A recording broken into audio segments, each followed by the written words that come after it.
بعد ما الفرح خلص ومرات حسن شاكوش سجدت لربنا ان هو كرمها بيه وروحت هي وجوزها على البيت، وصلت لمرات حسن شاكوش رسالة على الماسنجر مكتوب فيها: صعبان عليا قوي يا ريم، لان حسن بيحب واحدة تانية وهيتجوزها، وهو مفهمها ان الفرح اللي بينك وبينه ده كله عبارة عن فيلم. حسن شاكوش طبعا اتوتر لما شاف الرسالة وقال لمراته انها تبلك الاكونت ده وتحذف تطبيق الماسنجر نهائي، وللاسف مراته الغلبانة بسبب انها مش عايزة تبوظ الفرح وانهم 10 سنين يعني ويعرفوا بعض من ايام ما كانوا بيقولوا على السكر اوكر، فعملت نفسها مش واخده بالها وقالت يمكن تكون واحده من اكسات شاكوش وعايزه تبوظ فرحتي. تاني يوم قال حسن شاكوش انه قفل لمراته الفيس والانستا وما عندهاش غير الواتساب بس، والناس طبعا كلها كان ردها على تصريح شاكوش ده: مش ممكن على رجولتك يا حسن، بس لو ينفع تقفل الواتساب وهتبقى راجل 10 على 10. كعاده اي ست مصريه اصيله ساعات بيكون في مستوى شك كده في جوزها ولو حتى 1% ان جوزها يكون يعرف عليها واحده، وفي الوقت ده بالذات كان مستوى الشك عند مرات شاكوش تقريبا 10%، وده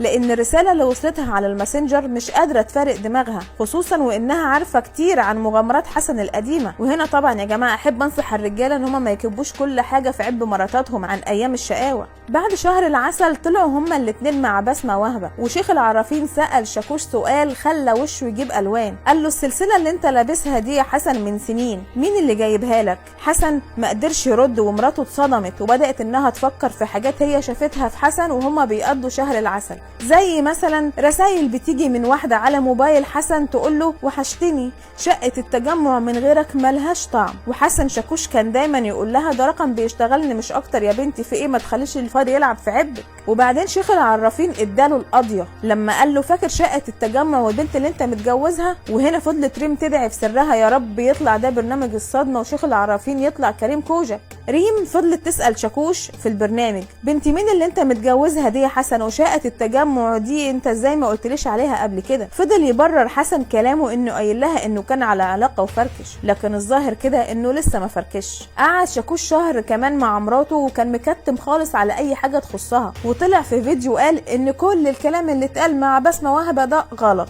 هو اكيد يعني مش هيعمل فرح ثمنه 4 مليون جنيه ويبوظه بالشكل ده. ومن كام يوم علاقه حسن شاكوش بمراته اللي هي اصلا علاقه توكسيك بدات تبقى توكسيك اكتر واكتر لما فضلت تراقبه وتمسك عليه حاجات، لحد ما شاكوش جاب اخره منها وزهق وقال لها: بقول لك ايه يا وليه انت، انا مش دافع الفلوس دي كلها عشان في الاخر تصدعيني وتعيشيني في نكد، ولو على الخيانه يا ريم انا اعرف عليكي كذا واحده، هديتي اتبطيتي.